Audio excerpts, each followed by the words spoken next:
yalğız qalğanda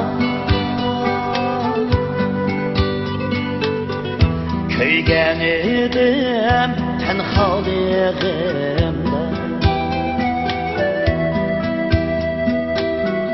söygen edim yalğız qalğanda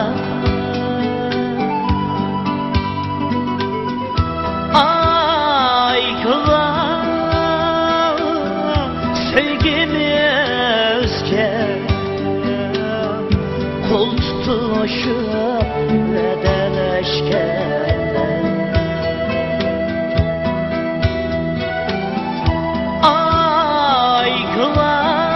aygılar sevgimizge kol tutuşup vedeleşkenler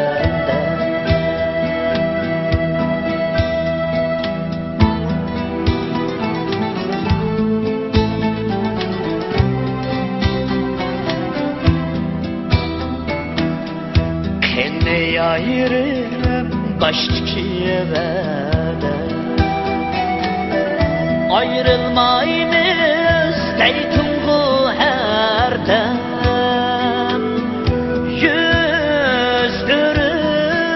yüzdürüp kettim gümendin şürgümde kaldı vedele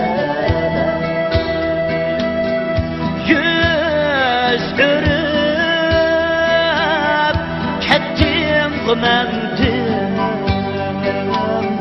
şürgümde kaldı vedele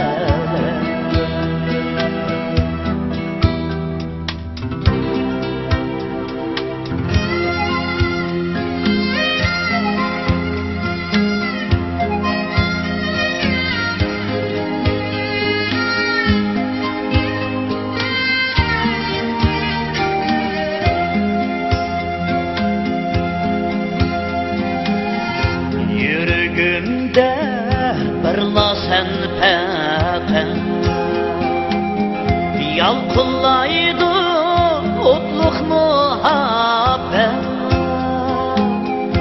yürgümde birla sen peken yalqıllaydı otluq muhabbet atan geçen